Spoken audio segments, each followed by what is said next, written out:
Good morning, everybody, and happy Mother's Day. Happy Mother's Day to all the mothers who are out there who are joining us here this morning, and to everybody who does the robust and tender work of taking care of one another and unfolding life handed into our own embrace in all the ways that that happens in our glorious world. It's so good to have you all here. I am Vanessa Southern. I am the senior minister of the First Unitarian Universalist Society of San Francisco. And this morning, on this Mother's Day, you will be treated to a service of stories and song in the celebration of this work we call motherhood. We have a lot of special treats for you, including some of the people who are here with me in the chancel. We have Lori Lai, who is on our board of trustees and our finance committee chair, who will be celebrating and sharing a reflection, a Mother's Day reflection that you'll hear more about later. Dennis Adams is our worship associate here with us, also sharing a reflection, and of course, Meg McGuire, our ministerial intern. But also you may notice, or you will later, that there are microphones around the sanctuary, and all four of our soloists and Mark Sumner are here to sing together in the sanctuary as San Francisco enters the yellow tier and we start to approach herd immunity, and so can begin to do some of these fantastic things together. So lucky us this morning. If you haven't gotten your shot, I got a text this morning that at the Walgreens on 24th and Castro, they are giving away walk-in Pfizer shots. So please help us make the journey toward herd immunity in the city because of all the things it makes possible for us all. So I want to thank our soloist this morning, Kate Offer. It's lovely to have you back. It's so great to have you again, Brielle Marina Neilson. Lovely to have you, Ben Rudiak-Gould, and also Asher Davison. So we are also grateful for Reiko Oda Lane, who brought us into the spirit of worship this morning on our organ and who will usher us out. And we want to thank everybody who makes possible this live stream. Eric Shackelford, Jonathan Silk, Shuli Eng, and also on our chat, Joe Chapeau, who will be answering any questions you have, any struggles you have to join us fully in worship this morning, including how to get hold of our order of worship. I want to let you know in advance about our offering. This morning, in honor of Mother's Day, our offering will be a special offering. It's in honor of efforts to reunite the over 20,000 children. There's a flyer if you want to read more about it, the 20,000 unaccompanied migrant children who are in immigration custody today. 20,000. 90% of them have a relative in the United States who can sponsor them. And our offering today will be to support efforts to help parents do so.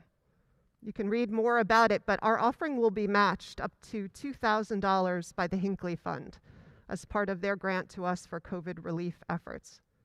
So please give generously at the offering time in the spirit, the real spirit of Mother's Day. And just mark your gift as special offering. And thank you in advance for your generosity.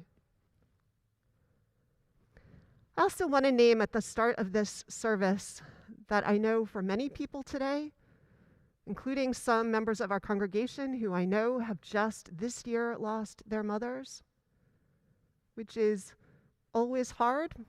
As long as our mother is in the world, we are somebody's baby, as my mom reminded me this very week.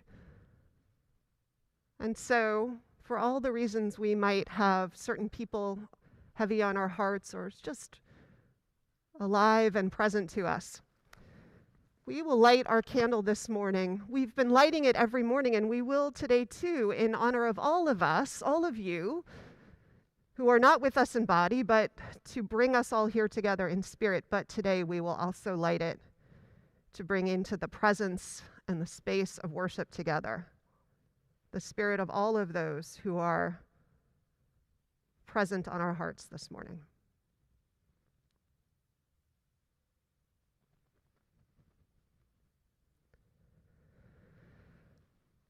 And so, my beloveds, we begin worship. let's sing together our opening hymn of the morning. The words and music are in your order of service. It's Bright Morning Star. Let's sing together.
Now, to invite you even further into this space, we'll have our unison chalice lighting.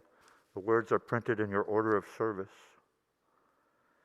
We light this chalice for the light of truth, the torch of love, and the fire of commitment. We light this symbol of our faith as we gather together.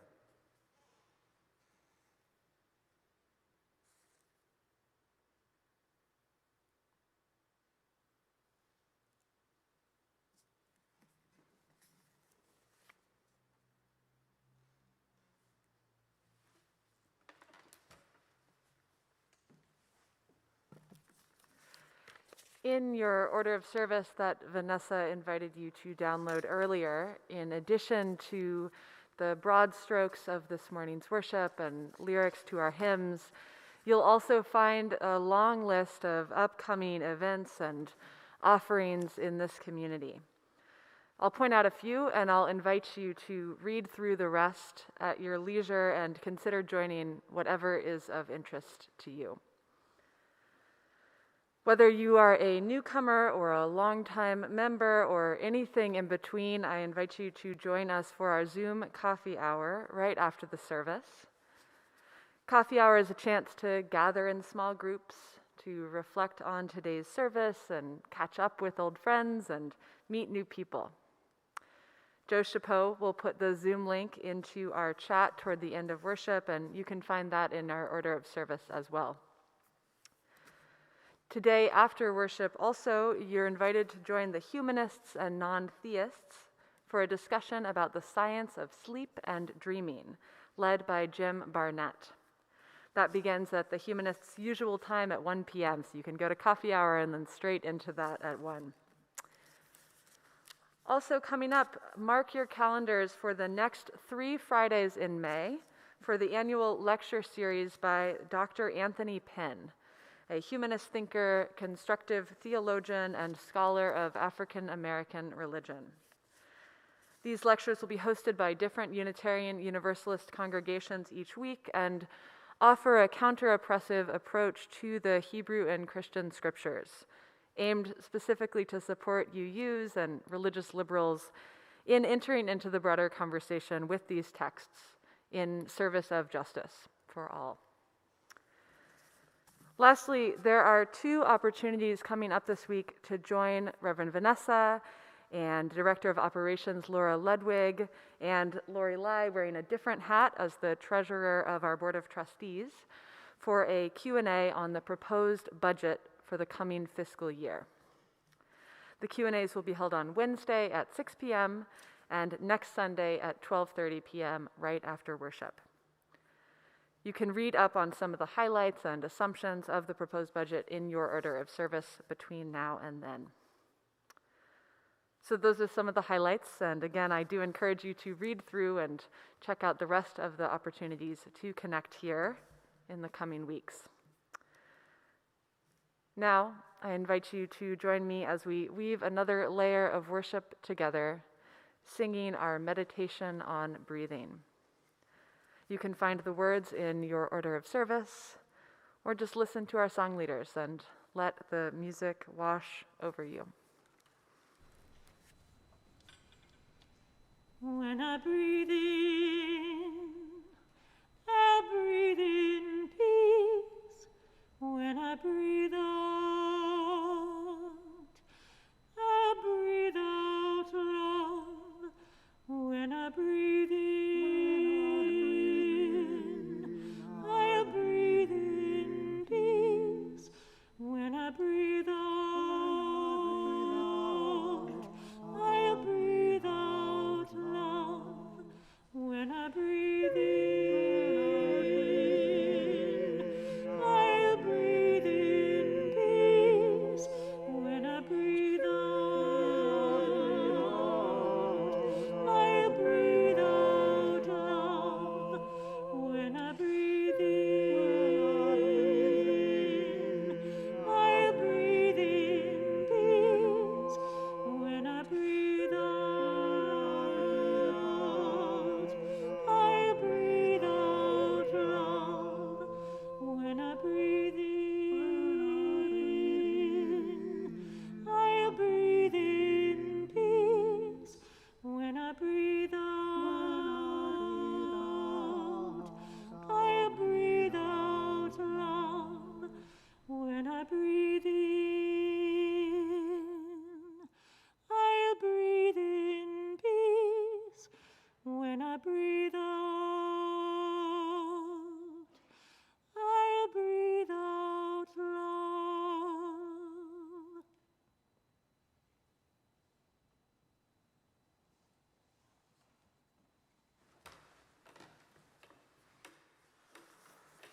Now that we're all thinking about love, let's do our covenant and doxology.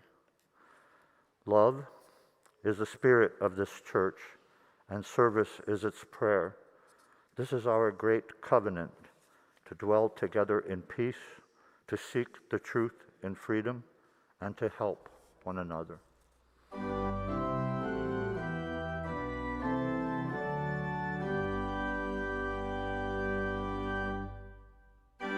Oh, brothers, tarry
As many of you may know, our congregation, among many others right now in the denomination, is in the process of learning about the proposed 8th principle, in addition to our 7 principles of Unitarian Universalism that is proposed.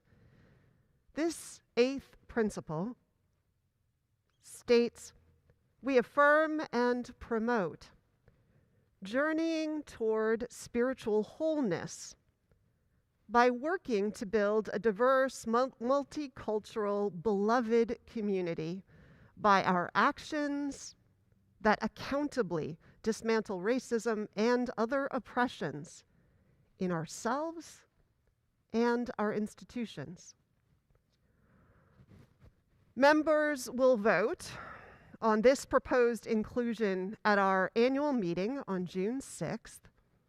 But in the meantime, the 8th Principle Task Force has been working hard to make sure that we're informed, not just about the history and the purposes of this principle, but about what it means to members of this community in their lived experience. And so we have been and will be hearing from members representing some of the diversity of this congregation about what the principle means to them. Today, Lori Lai, on this Mother's Day, will share the 3rd of these reflections as part of our 8th principle testimonials.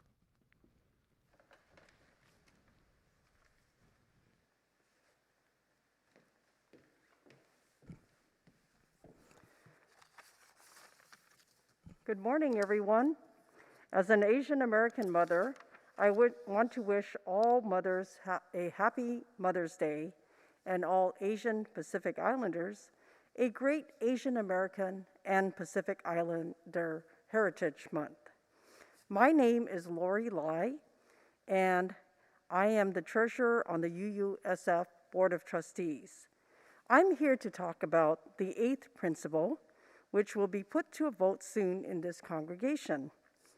During a town hall focused on this principle, I've heard questions like, aren't the 7 principles enough? And why now? The 7 principles were definitely in place when I became a UUSF member in the early 2000s. Shuli and I had high hopes of raising our toddler daughter as a UU. Our daughter attended church school until middle school, and then she dropped out, saying that she would never return to UUSF again. Perhaps it was because she did not get invited to the other white church schoolmates' birthday parties, or she was not included in their cliques outside of church school, or maybe because more than one church school teacher hardly paid any attention to her. Whatever the reason, Shuli and I realized much later that we were never invited to the parents' group's meetings. What a way to feel invisible as Asian women, even in our own church community. And we noticed that BIPOC families dropping out of church school and church altogether over the years. Some had told us of similar experiences where indifference, not overt hate, really made them feel unwelcome and not included. Despite all of these challenges, including experiencing microaggressions that felt more like macroaggressions as an adult member of the UUSF, I continued my membership because I sensed that there was a strong community that wanted to be woke and do the hard work of dismantling racism, even if past and present efforts towards this goal had come up short in big and little ways. Through firsthand observation, I can say that this congregation has shown we have the potential to become actively compassionate, radically welcoming, consciously inclusive, and deeply empathetic and a deeply empathetic, beloved community.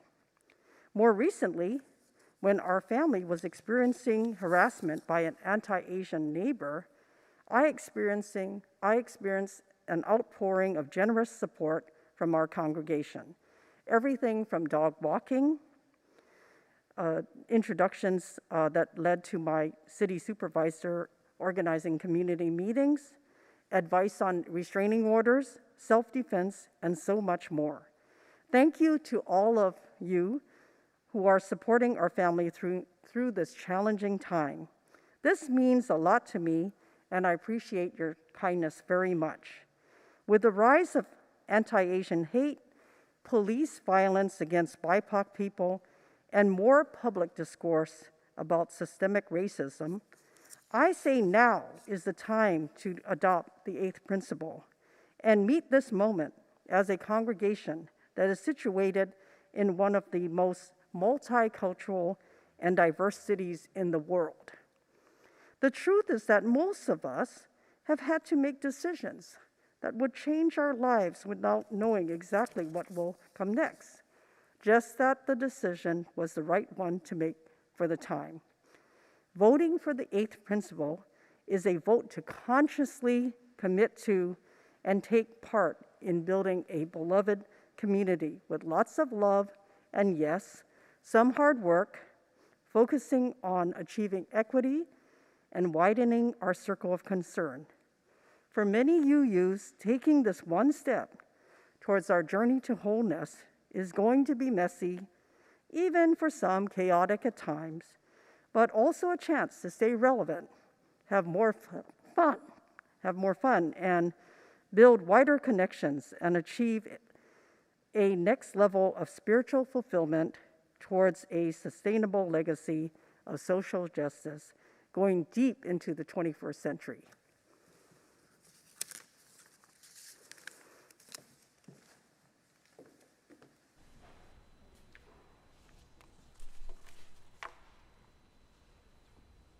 Can you hear the prayer of the children on bended knee in the shadow of an unknown room? Empty eyes with no more tears to cry, turning heavenward toward the light, crying, who will help me to see the morning light of one more day?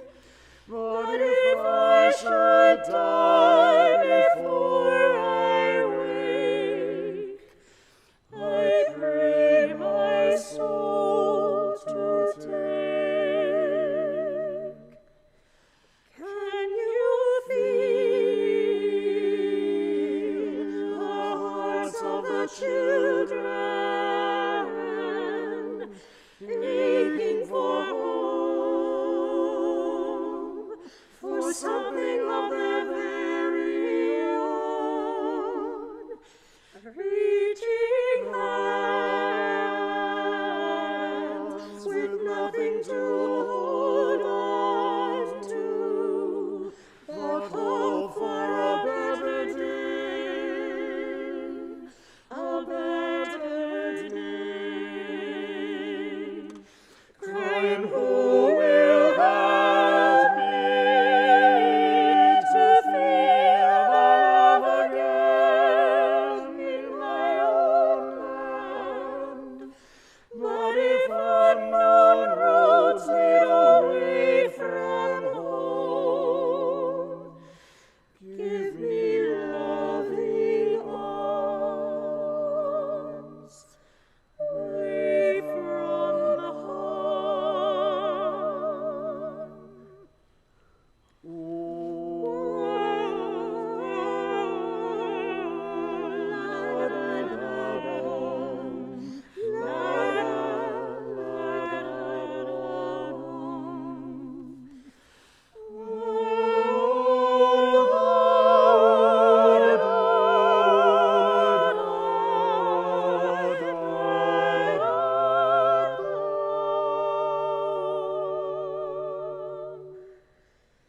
Can you hear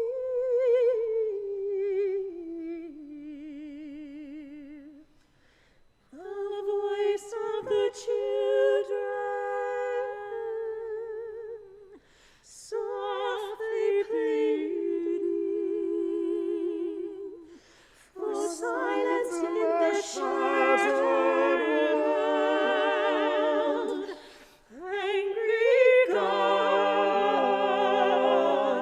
preach a gospel full of hate, Lord of the innocent,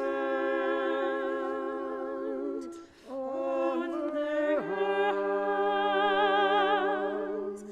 crying, "Who will help me to feel the sun again upon my face?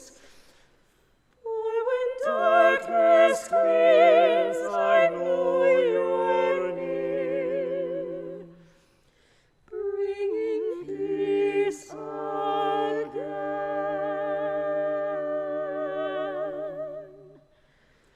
Darling, Juliet,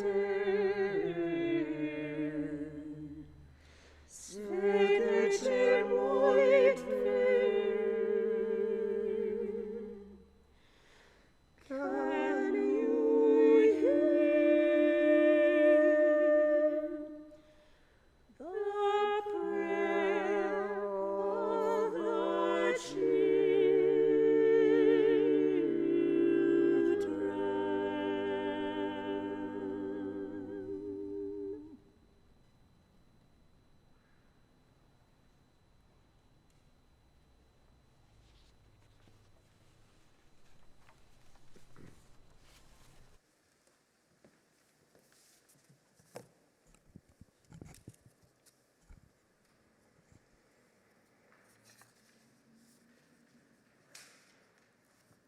Recognizing there is human suffering all over this world in the course of natural and human catastrophes. We ring our gong today in honor of 3 such places of suffering and struggle. We ring our gong first, as we have since July of 2019, for those lives held and those lives lost in federal custody in our detention camps. For all people who have been held without charges in less than humane and transparent circumstances, and in this repeat of one of the most shameful chapters of our nation's and our world's history of xenophobia, racism, greed. This Mother's Day, we ring the gong 7 times for this week of days, this 18 months of such weeks in which some children have lived separated from their families, cared for by guards and other children, afraid, unheld. And we ring it for the hope of the slow reunion and healing from the trauma and injustice of these days. We ring our gong additionally once for the losses this week from COVID-19. This last week, 89,794 people globally died of this virus. 4,845 of those in the United States. A loss in its low number that speaks to the grand vaccination efforts and those who have participated, which, while we celebrate, is juxtaposed against the official count from nations like India. Counts of 26,000 losses of life in this week, counts known to be, in actuality, multiples of this. We hold in our hearts all of these losses and the gratitude of all who are working around the clock and around the world to save life in these times. And finally, we ring our gong in this city of San Francisco, this Bay Area, for this week, the 2 women, 84 years old and 64, who were stabbed while waiting for the bus in this, the latest act of anti-Asian hate and violence. Grateful for their survival, we commit as citizens to use all of our social capital and political will and heart to shape a city for the ethic of love thy neighbor and nothing less. So much to remember and to hold. So may we keep those we have named and their loved ones in our thoughts and in our prayers. And may we ease the tide of human suffering this coming week, howsoever we can.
Today, as we honor the mothers in our midst and the mothers in each of our lives, may we also hold close all of us for whom this day brings pain, ambiguity, or grief.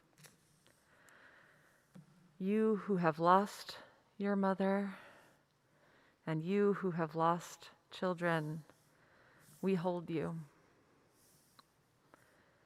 You who long to be mothers, and you who have chosen not to be mothers, we honor you.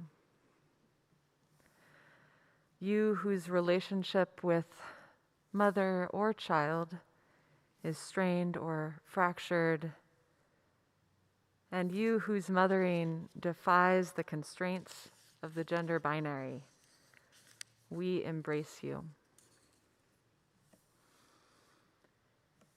Today, may we celebrate motherhood in the largest sense, valuing caregiving and nurturing in all its forms, with all of its faces and genders, remembering the multitude of ways that together we support the unfolding of new life and the growth of each of us.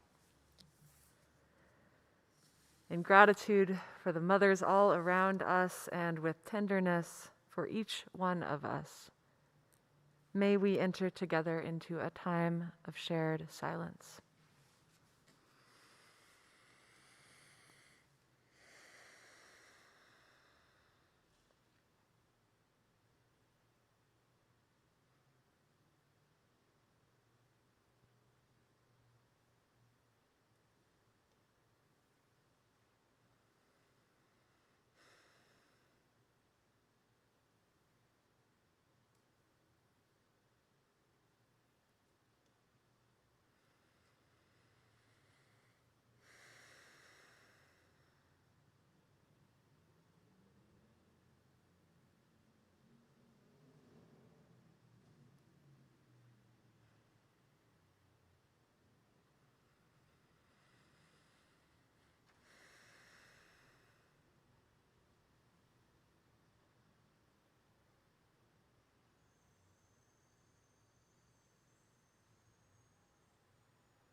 Spirit of love, source of life, may we be for one another, for ourselves and for our world, the embodiment of tenderness, empathy, and strength that this day celebrates, bringing forth new life together and nurturing what is growing in each one of us. May it be so. Amen.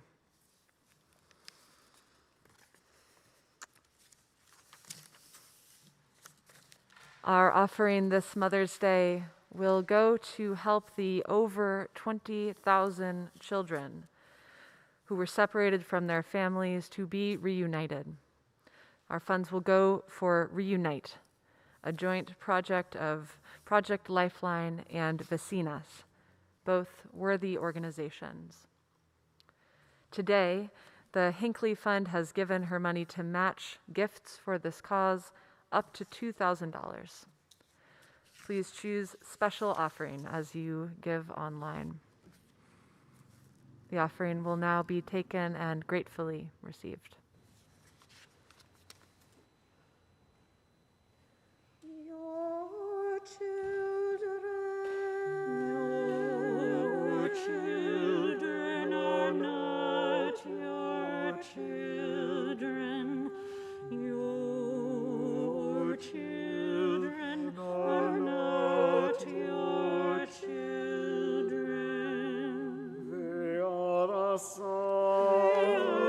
sons and daughters. Sons and daughters of lives longing for itself, longing for itself, longing for itself. They come through you, but not from you. Through you, but not from you. And though they are with you, yet they belong, yet they belong not, yet they belong, yet they belong not to you. You may give them your love, but not your thoughts, for they have their own thoughts. You may house their body, but not their souls, but not their souls. You may house their bodies,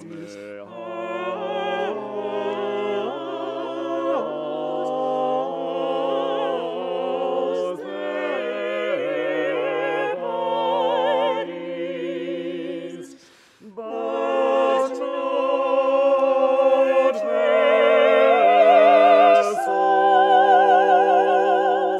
not their souls, because their souls dwell, because their souls dwell in the house of tomorrow, where you cannot ever go, where you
Dear Mom, Anita Evelyn Adams, née Tancredi, Anne, you were a shooting star and a rainbow. You are so magical, perhaps now you are a bird or a unicorn. How did you do it? Raising 4 wildly different children, all the while dealing with a husband with bipolar disorder. How did you keep your mirth and wits about you? Moving every few years to follow his career? Such upheavals, and yet you were a rock-like foundation. Oh, Mom, I've always felt so guilty for all the times I hurt you with my behavior. When I ran away from home at 16, I was too self-absorbed to think of the pain I caused you and the family. And when I spent 2 years in the Army only to try and end my life with a drug overdose, you were a beacon of light welcoming me back home. You were so strong after the divorce, fully exploring your independence, learning to drive, becoming a whole new version of yourself while keeping all the quirks and wisdom safe and secure. Another mother may have cut off communication with a son like me when I was dumb enough in '75 to fall in with 3 others and rob a store, got in trouble with the law and did 3 years' time. You never abandoned me. Later in '77, when I found clowning as an avocation, you were not only supportive, but actually hand-sewed my clown costumes for me with bright colors and love. I'm so glad that several years ago, my little brother and I conspired for me to travel back there to Vermont for a surprise visit. Do you remember my faux baritone voice ringing out, "What's a clown got to do to get a cup of coffee around here?" right through your open apartment window? That surprise 2-week visit was the last time we got to spend in person, and it was pure bliss. When you took a bad fall and cut your head, your precious 88-year-old head, I was beside myself. When your ensuing hospitalization showed you had a rare virulent pneumonia, and we realized we were losing you, I felt like all the air had been knocked out of me. Then on December 20th at 10:58 a.m., the angels came and took you away. At least that's the way I interpret your beliefs as an active Congregationalist. Swoosh, in a flurry of tears, you were gone. I hope you don't think I'm losing it, Mom, since I'm taken to talking with you all the time. I love it when I get the Jeopardy answer and none of the 3 contestants get it. I always flex and say, "See, Mom? Why do I always look up when I think of you?" When we memorialize you this September in Montpelier, Vermont, won't you be there? Where will I find you then? All I know for certain is you were an angel here on earth already. All the love and kind influence you had on others can only be measured by all the love you've left behind. So us 4 children and so many others will be there to give you the proper spiritual send-off you deserve. Family and church members, we will pray and sing you on your journey and reflect on your greatness, just as all mothers are great beings as we think of them today. Happy Mother's Day, Mom. I love you.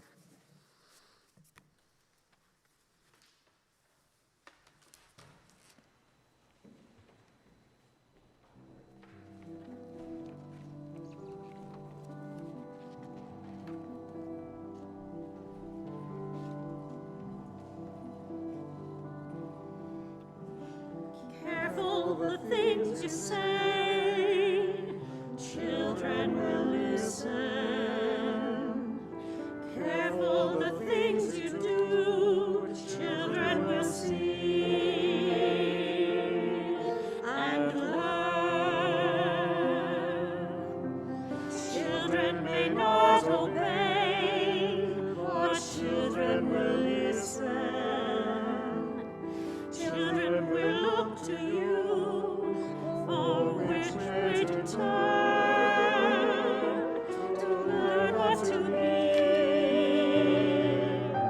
Careful before you say, listen to me. Children will listen. Careful the wish you make, wishes are children. Careful the path they take, wishes come true, not free.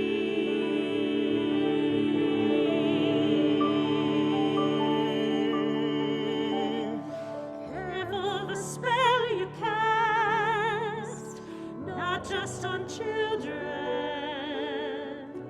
sometimes the spell may last. Past what you can see, and turn against you. Careful the tale you tell, that is the spell. Children will listen.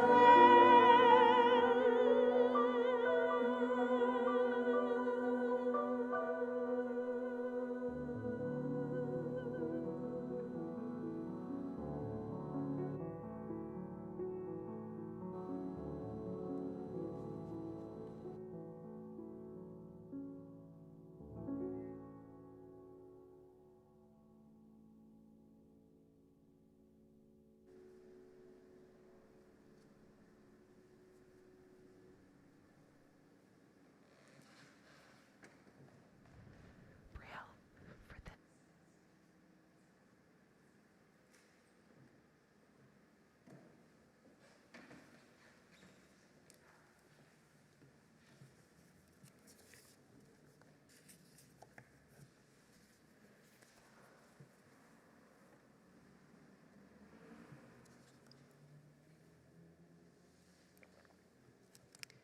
53 years ago, this last Wednesday, my parents welcomed me into the world.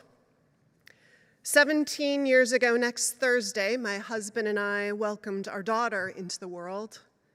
And stretched within about that same period, 79 and 80 years ago, respectively, my 4 grandparents ushered my father and my mother into the world. We are a family of May birthdays, nestled in and around the traditional celebration of Mother's Day. And next year, not so long after this holiday, if the odds play out, one little birdie, my only little birdie, will fly the nest, and although parenting won't end then, some big, definable chapter will. It was with that in mind, I put in a proposal for a book this last fall, an anthology of writings of Unitarian Universalists on this piece of our lives and the work of growing our souls, as A. Powell Davies would say, not just the work of parents per se, but of all of us who parent, who connect to and nurture life into maturity. And so the quest began to get stories from godmothers and grandparents and foster parents and adoptive parents and neighbors and stories of moments and decisions and things we'd learned, and often the folks that we were tending to teaching them. And if we were lucky, or by accident sometimes, maybe they've learned something from us we're able to discern. And the stories started coming in, some from members of this community, wonderful stories, rich to read, some of which will be in a volume that next year around this time we can actually hold in our hands. All of this, a strategic way to force myself to really sit with this piece of life, the parenting we do in the world. There is a degree of sheer joy that is part of this work. Like puppies, and to contradict the Seinfeld episode, the one in which a baby was born that Elaine had a hard time understanding how anyone could believe was actually cute. Do you remember that episode? Contradicting that, and more my experience is that we human beings, we come into this world cute, those big eyes, those chubby cheeks and arms, those tiny fingers that curl around one of our own, and the smell of babies. It is probably the one and only time in anyone's life that our poop doesn't smell. When we're a baby, especially if we're breastfed. All of it, of course, all of this, part of nature's brilliant design that made sure that you and I, cranky, demanding, maybe colicky, some of us, would have people fall in love with us. No matter what your story is, you were each born gorgeous and sweet and worthy of love. There are rare adults who can't get past their own struggles to connect with a baby, and some folks who don't feel like they have room at a certain point in their lives for the responsibility to parent a child that they give birth to, but none of that has anything to do with us. We were born lovable. What comes after the umbilical cord is cut is the 24-hour-a-day work that begins, and then it gets complicated, doesn't it? Being in relationship, of course, is always lesson-filled, but the relationships where we are the caretakers, the identified adult in the room, those have a whole other tilt. It may be baseline true of all of our parenting efforts that, as Barbara Kingsolver wrote, quote, "We lean on the cherished occupation of making ourselves obsolete. But what a road it can be to get there, and what it can take out of us in a given patch of time." We heard Dennis's appreciation for his mother this morning.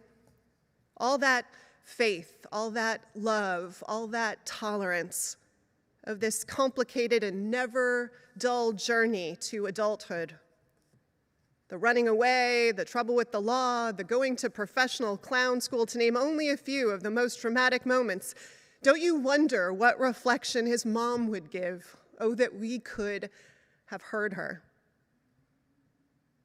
What did it require of her to weather all the worry and adoration of a boy, to hold steady to some North Star that sometimes maybe he got lost from seeing in the clouds, but she held both of them true to?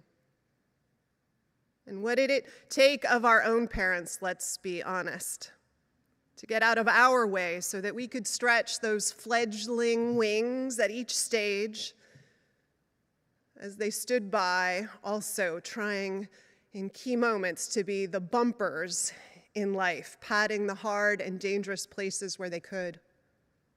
What work? I remember when our daughter Lila was first learning how to walk, my parents were over and Rohit was there, and Lila got up on those tiny little one-year-old feet and started to do that drunken wobble that they do at the beginning that we all did once. We instantly, as if by plan, fell into formation in my memory of it, spacing ourselves out, 2 feet apart, 2 people on either side, ready to catch her.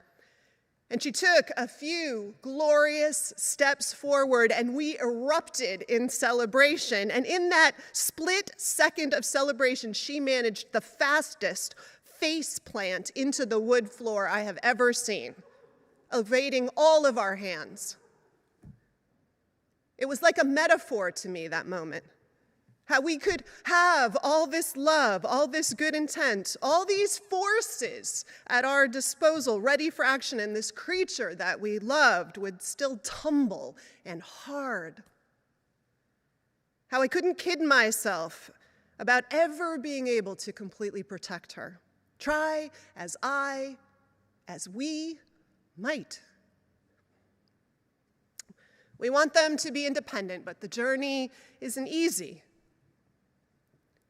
In an essay titled "Civil Disobedience at Breakfast," in a collection of writings on parenting called Chaos, Wonder, and the Spiritual Adventure of Parenting that I highly recommend, Barbara Kingsolver writes, "Oh, how slight the difference between independent and ornery." And as Kingsolver's brother would say to her, remember, kids are better in the abstract than in the concrete. The concrete is where it's tough. Kingsolver tells the story of her daughter who, quote, soon after her 2nd birthday turned to earnest pursuit of languor and shot straight through the ranks to world-class dawdler. I thought it might be my death, she wrote, because Kingsolver then was a busy working mom, packing a day and a half of life into 24 hours, but her kid lived, she said, on Zen time. One day, One morning, rushing to get her child through the breakfast and morning routine, Kingsolver said to her, the girl who was languidly not making her way through breakfast, she said in a voice that she imagined was calm, "We need to be going very soon. Please be careful not to spill your orange juice." The response? She looked me in the eye and coolly knocked over her glass. She knew exactly what she was doing, a filibuster. Gerald Early, in the same collection of essays, writes, quote, "I always assume that people should be interested in learning about two things, themselves and everything that is not themselves."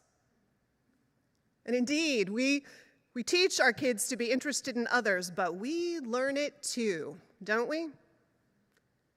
We learn it as we explore who this other person is, already born formed in some key ways. A bit like the sculptures that Michelangelo used to say, he didn't create from blocks of stone, but he released from it. The sculptor and we get to be about the business of unearthing what is there. And then, inevitably, what the people we find there have to teach us. Kingsolver, she comes to see what her daughter, only 2, is trying to say and to teach. Quote, "Barreling pell-mell through life was not my daughter's style. A mother ought to arrange mornings to allow time for communing with oatmeal." That was her first opinion. Looking at the protest of orange juice on the counter, Kingsolver remembers there had been a time when I'd reduced my own personal code to a button on my blue jeans jacket that advised, "Question authority." A few decades later, the motto of my youth blazed resplendent on my breakfast table, "The color of Florida sunshine." I could mop up now with maternal pride or eat crow. Chastened and taught, proud of the beings we are graced and challenged to accompany, we often are grown despite ourselves, just by this work of helping others to grow. We grow because that is inevitably what's required when we are invested body and soul in something outside ourselves. We grow, for instance, the way Lori pointed to in her reflection today. Like Lori's experienced, children have a way of bringing the pain of the world home to us. All its failings and broken places suddenly become personal again.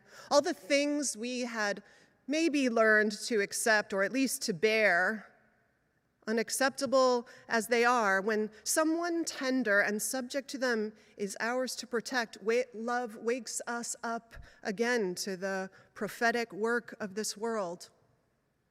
Doesn't it? Middle school cruelty, a culture that promotes body dysphoria, a culture still dangerous to women and also to men, racial injustice, economic inequalities, intolerance for different sexual and gender orientations, insensitivity to different abilities, to difference of any kind.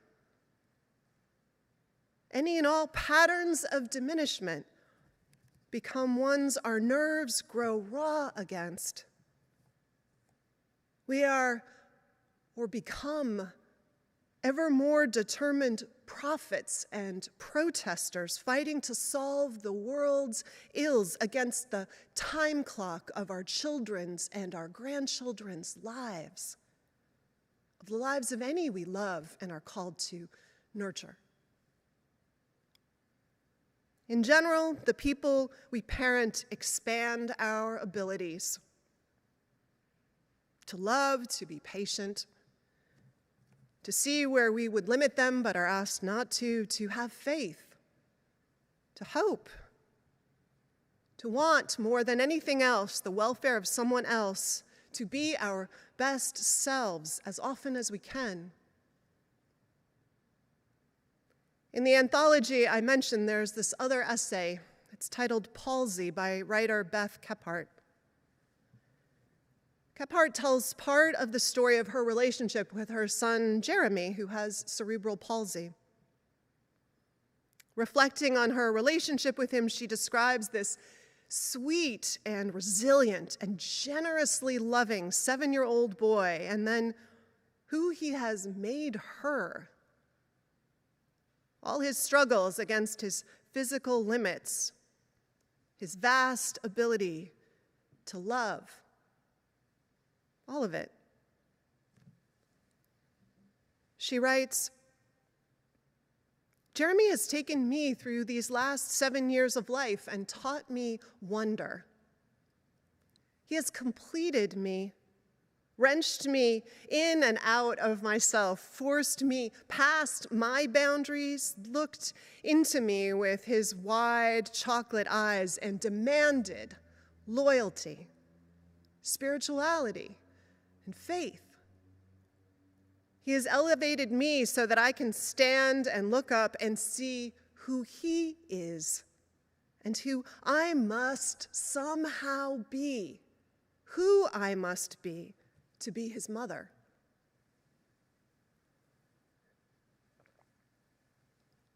Kephart reflects on this as she sits in plastic chairs at a talent show at the end of his weeks of day camp. It's a camp for kids with all kinds of challenges and abilities, things that often make them other in our world. And the room in this moment is filled with joy and laughter. The kids have made their own costumes, they've planned and choreographed the night's entertainment, but Kephart sits worried. Will her son overcome his stage fright? How will he manage backstage? She sits watching for the glistening curve of his wheelchair to peek out from behind the curtain to see how he will face the next threshold that asks courage and independence of him, of the kind life constantly invites. Kephart sits, body and spirit clenched so hard in fear and love that she starts to get a migraine. It's a moment I feel like we all know some version of. Love and how it makes us powerless observers of so much that could break our heart or make it soar, and how often it will do both. Love that we sign up for when we tether our lives to others, as we do here in church, teaching Sunday school, helping out a neighbor, forging relationships with refugees who come to our country alone, or with our stepchildren, or tutoring in the community. 1,000 ways we hold new and maturing life after the umbilical cord is cut, when the real work of parenting in the world begins. We do it, and it was done for us. And it's what we celebrate today, all of it.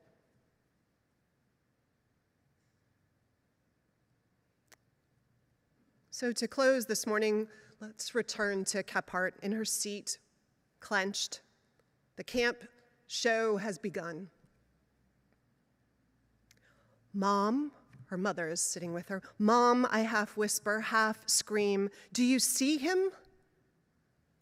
But it's too late to ask or answer that question, because now, halfway between the nether of the background and the edge of the sea, the children hush one another, the ones on stage already, and remember something suddenly, expectantly, stare off into the wings.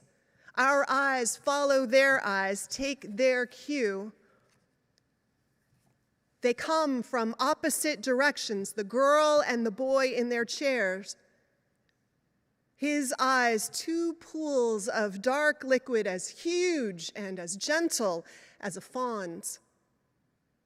Everything fragile about them, but their hands, their fingers, which cling to the controls of their chairs and propel their bodies across the stage. It is enough for us that these children have appeared, but by now they have begun to dance, whirring in and out of each other's path like bright tropical birds. It's a mystery.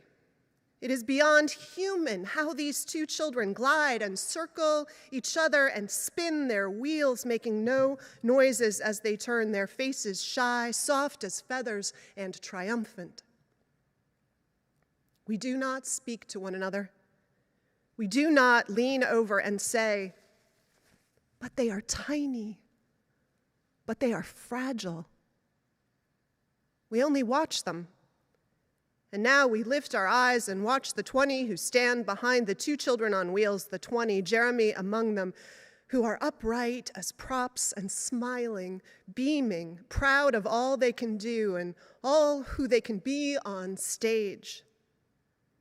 Despite whatever legacies their swaying shoulders bear, we, here in our plastic chairs, cannot reach out and we cannot touch. It is impossible to hold on to this beauty. We are forced to sit and to see that life is sacred and secret. And we are forced to understand these things without the tendrils of touch or the logic of words. We are elevated to the courage of mothers and fathers, to the courage of children everywhere. Happy Mother's Day, everyone. I invite us to sing our closing hymn together, hymn number 336, All My Memories of Love.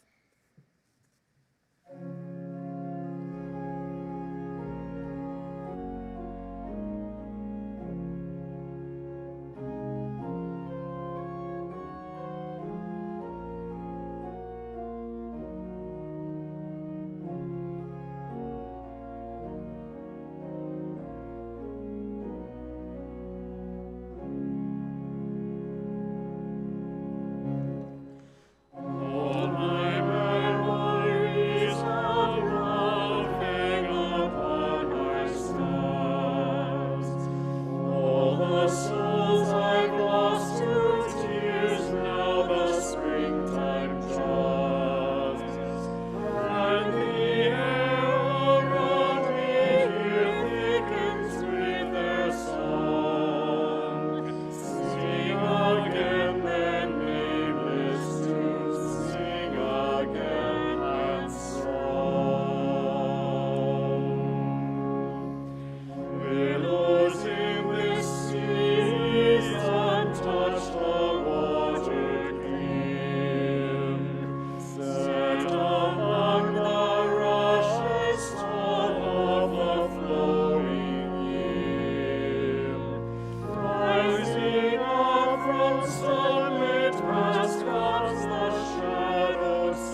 And now in our comings and in our goings, may the light of love shine upon us.